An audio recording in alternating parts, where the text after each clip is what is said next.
Good morning, everyone. Happy Sunday. Welcome back to the Revenge Garden. I am so excited to be back out here.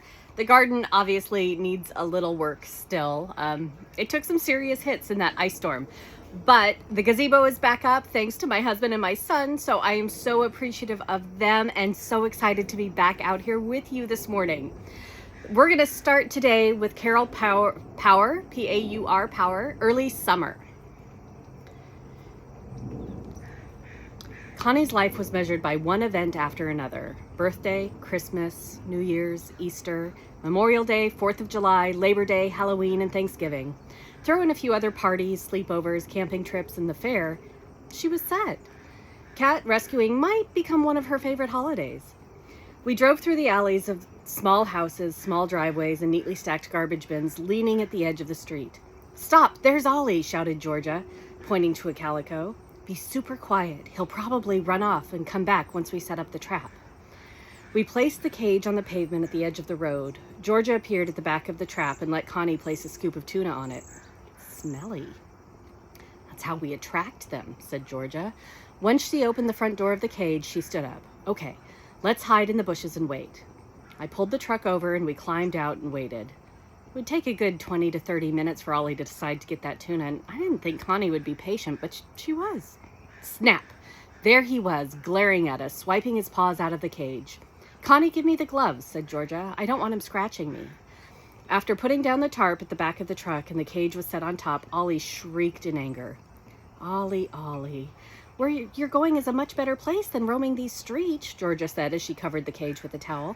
"Where to next?" "The old train depot," Connie said. "They say there's a whole bunch of strays there." Georgia squeezed her eyes into little slits. "You do know that place is haunted, right? At night you can hear the screams of the victims who died in that tragedy." Connie's eyes grew wide into saucers. "Ghosts? They say if you're near the area at midnight, you'll be snatched away." She pulled off the gloves. "Come on, we've got more to catch before it's dark." Georgia climbed into the truck and Connie followed. Why did Georgia bring up ghosts? She knew Connie was impressionable. Connie will talk about it for weeks and then probably want to sleep in my bed.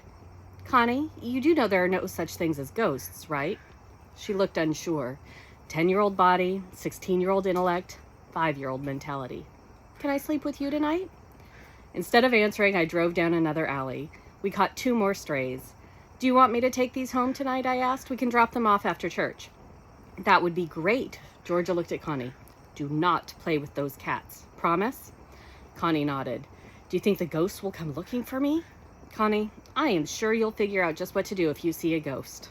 Good night." That is an excerpt from Carol Paur's Early Summer. And now we're shifting over to Charming the Billionaire Cowboy, which is book 2 in the Accidental Billionaire Cowboy series by Kris Bock. And it releases tomorrow, so grab your copy so you can dive right in. Haley drove down the country road between green fields. Nothing looked familiar. Was that because she was lost or because her memory was faulty? She pulled to the side of the road and stopped, tipped her head back and closed her eyes. It was fine. She had GPS. She could call for help if necessary. No reason to blink away tears. No reason to get upset or frustrated. Her brain was healing. Each week she got a little better. That didn't mean she didn't have setbacks. Anyway, maybe she was simply lost. She'd only moved to Last Stand a week ago. Haley got out of the car and looked around. A sudden rustling came from the ditch beside the road. Then an odd trilling noise filled the air. A bird or a frog? But the rustling sounded like a large animal. Haley headed for the ditch, prepared to race back and dive inside the car if she needed to escape danger. She stared down at a fluffy ball that rustled in the grasses as it moved. It looked like a giant feather duster had come to life. A tiny head bobbed on a long neck. A beak opened and chirped. What was that thing? Some kind of bird, judging by its beak? A large bird, with the body the size of a basketball. She looked around. No one in sight. So this wasn't a bizarre prank. She was pretty sure she wasn't dreaming, since she has the presence of mind to wonder if she was dreaming. Her memory might be shaky, but it had yet to give her hallucinations. She crouched for a closer look. The animal chirped and tried to get up, but it quickly pitched forward, flapping its short wings. It must be caught or injured somehow. She could do something about that. Many animals calmed down if you covered their eyes. That made it easier to handle them. She didn't have a towel in her car, and with this warm spring day, she hadn't brought a jacket. Oh well. Haley peeled off her long-sleeved t-shirt, leaving her in a sturdy sports bra in cheerful purple and turquoise. Haley duck-walked to the ditch and tossed her shirt over the creature. She knelt beside the bird and wrapped her shirt around its head, loosely tucking the long sleeves around its neck a few times to hold the shirt in place. The animal gave a few last pathetic peeps and settled down. She put her arm around its body, but its gray-brown feathers were downy, silky against her bare skin, so it must be young. She gently straightened at the waist, still on her knees, revealing the bird's long legs with knobby knees and 2 large toes on each foot. It might be young, but it would stand about 3 feet high. An ostrich? She'd never seen a young one, but she thought she recalled hearing that there was an ostrich farm around here. Well, apparently they weren't very attentive ostrich farmers, because this little critter had escaped and was far from its herd or flock or whatever it was that ostriches had.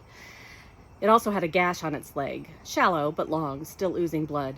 Haley didn't have a first aid material with her, but her aunt had plenty. All right, let's get you help. She rose to her feet with a grunt. The bird must weigh 50 pounds. She got the squirming bird into the car and dodged its bobbing head. The beak might be covered with a cloth, but it would still hurt if it hurt her. At least the thrashing hadn't opened the gash any further. She glanced down at her jeans, which were covered with baby ostrich poop. Figured. As she shifted towards the driver's side door, she glanced down the road. An oversized red pickup was coming up fast. Haley hadn't noticed the truck approaching, and now it was within 50 feet. She slid into the car and yanked the door shut and turned on the ignition. The truck was almost on top of her. She'd wait for it to pass. She glared as the shiny red truck pulled past. It was enormous, so apparently someone felt the need to compensate for something. The truck swung across the road and stopped in front of her. A door slammed. A tall, lanky cowboy strode around the front of the truck, scowling. Haley gave a squeak worthy of the baby ostrich and hit the automatic door lock. The man stormed up to her door. He had to lean way over to peer into her. "What do you think you're doing?" he demanded. Haley gaped at him. How was she supposed to answer that? She thought she was minding her own business. Granted, she was lost, maybe, but she wasn't going to ask this angry man for directions. She was pretty sure she hadn't passed any signs marking it as a private road. He rapped on her window. There was no way she was rolling that down. Haley put the car in reverse. He was blocking the road ahead, so she'd just go back the way she came. But she'd have to back up far enough to get away from him, and then try to turn around on the narrow dirt road. His truck was bigger, so he'd take longer to make a turn. Unless he simply drove into the ditch and through the edge of the field, which he probably could do with those big tires. He tried her door handle. Thank goodness she'd locked it. He knocked on the window again, his fierce face a foot away. "Open up!" Haley shook her head vigorously. She eased off the brakes so the car started rolling backward. It was tempting to go fast and hope she rolled over his foot. That would distract him for a minute or two, but she couldn't bring herself to hurt a stranger who was only so far yelling and scowling. He skipped back from the car. Haley let out a shaky breath and touched the gas. She couldn't go too fast in reverse, though, or she might back into the ditch. Then she'd really be in trouble. The angry cowboy ran after her, shouting something. It took a moment for his words to penetrate. "Give me back my ostrich!" Whoops. That is Kris Bock's Charming the Billionaire Cowboy, which is book 2 and releases tomorrow. Thank you so much for joining me today. I hope you enjoyed both excerpts and come back next week. Talk to you later. Bye-bye.